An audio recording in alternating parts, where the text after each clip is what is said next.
Assalamualaikum warahmatullahi wabarakatuh. Selamat pagi anak-anakku, siswa-siswi kelas 4 MI Rododus Sibian, Beton Menganting Gresik.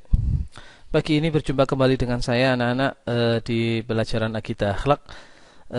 Sebelum saya lanjut ke materi pembelajaran, saya ingin menyapa kalian dulu. Bagaimana kabar kalian hari ini anak-anak? Mudah-mudahan saya doakan mudah-mudahan kalian beserta keluarga senantiasa diberikan kesehatan oleh Allah, dan mudah-mudahan kita semua juga dijauhkan dari segala macam penyakit. Baik anak-anak, sebelum memulai pembelajaran, mari kita awali dulu dengan berdoa. Mudah-mudahan apa yang akan kita pelajari hari ini menjadi ilmu yang bermanfaat, dan semoga kita dapat mengamalkan apa yang akan kita pelajari hari ini. Mari kita berdoa dulu bersama-sama. Al-Fatihah. A'udzubillahi minasyaitonir. Bismillahirrahmanirrahim. Alhamdulillahirabbil alamin. Arrahmanirrahim. Iyyaka na'budu wa iyyaka nasta'in. Ihdinas siratal mustaqim. Shiratal ladzina an'amta 'alaihim. Baik anak-anak, hari ini kita akan belajar akidah akhlak di pelajaran yang ketiga dengan tema Aku beriman kepada kitab-kitab Allah Subhanahu wa taala. Oke. Aku beriman kepada kitab-kitab Allah ini merupakan bagian dari rukun iman. Kalau kalian masih ingat, rukun iman itu ada berapa sih? Dan kemudian beriman kepada kitab-kitab Allah itu termasuk rukun iman yang keberapa? Ya, jadi rukun iman itu ada 6 anak-anak ya. Yang pertama adalah iman kepada Allah, yang kedua iman kepada malaikat-malaikat Allah, yang ketiga iman kepada kitab-kitab Allah, yang keempat iman kepada Rasul Allah, yang kelima iman kepada hari kiamat atau hari akhir, yang keenam iman kepada qadha dan qadar. Anak-anak, berarti beriman kepada kitab-kitab Allah ini termasuk rukun iman yang ketiga ya. Yang hari ini akan kita bahas yaitu iman kepada kitab-kitab Allah. Kitab-kitab Allah adalah kitab-kitab yang diturunkan oleh Allah kepada Rasul-Rasulnya sebagai rahmat dan hidayah bagi seluruh umat manusia agar mencapai kebahagiaan di dunia dan juga di akhirat.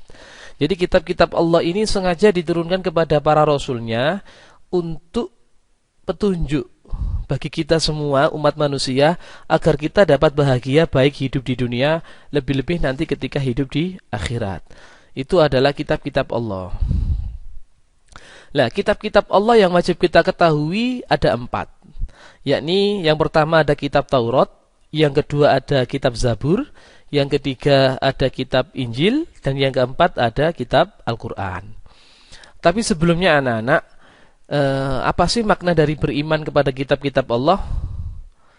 Beriman kepada kitab-kitab Allah berarti meyakini, yakin dan percaya bahwa Allah itu menurunkan kitab-kitab kepada para Rasul sebagai pedoman, sebagai rahmat, sebagai hidayah kepada semua umat manusia.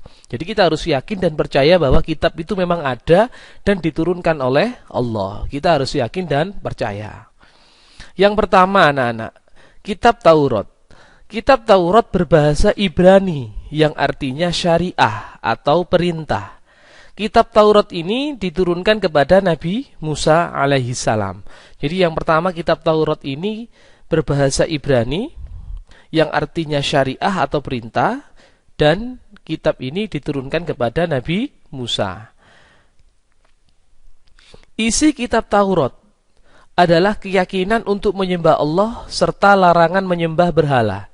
Di dalam kitab Taurat ini juga menerangkan tentang kedatangan Nabi Muhammad SAW sebagai Rasul terakhir. Jadi di kitab Taurat ini sudah menerangkan bahwa nanti akan ada Nabi Muhammad sebagai Nabi atau sebagai Rasul terakhir.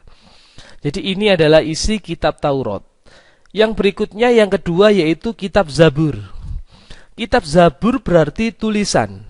Kitab Zabur diturunkan kepada Nabi Daud alaihi salam, dan kitab Zabur ini sendiri berbahasa Qibti ya.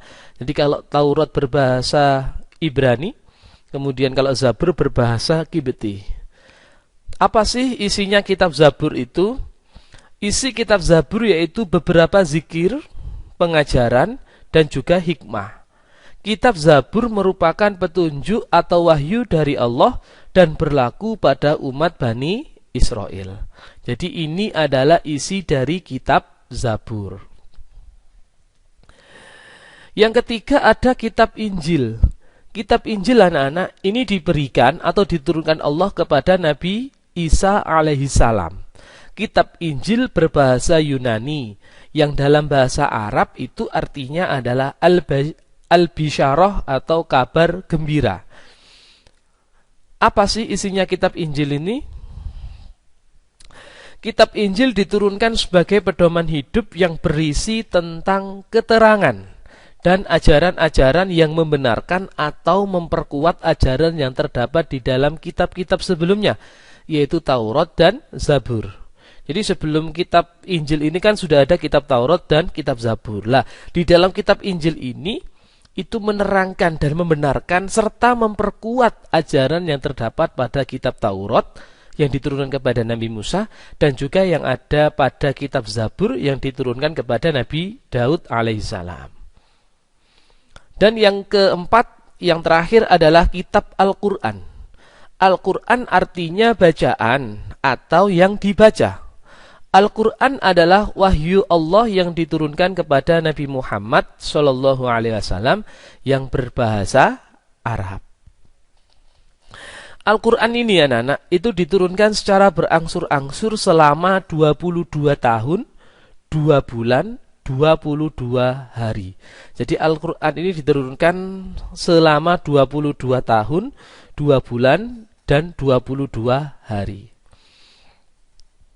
Kitab Al-Quran berisi tentang akidah dan keimanan, penciptaan alam dan manusia, kisah-kisah, hubungan antara manusia dengan Allah, dan petunjuk untuk berkeluarga, bermasyarakat, dan bernegara. Jadi ini adalah isi dari Al-Quran yang merupakan kitab suci kita. Jadi isinya begitu banyak dan menyangkut hidup kita semuanya. Jadi kitab Al-Quran ini berbahasa Arab dan diturunkan kepada Nabi kita Nabi Muhammad SAW. Al-Quran anak-anak juga mempunyai nama lain. Di antaranya adalah Al-Furqan, At-Tanzil, Az-Zikru, Al-Kitab, dan Al-Quran itu sendiri. Jadi nama lain Al-Quran itu ada Al-Furqan, At-Tanzil, Az-Zikru, dan juga Al-Kitab. Bagaimana sih cara mengimani kitab-kitab Allah itu? Cara mengimani kitab-kitab Allah anak-anak itu yang pertama adalah mempercayai adanya 4 kitab-kitab Allah. Jadi kita harus percaya bahwa kitab-kitab Allah itu ada. Yang tadi sudah saya sebutkan ada 4, apa saja? Ya, yang pertama Taurat, kemudian Zabur, kemudian Injil, dan juga Al-Quran.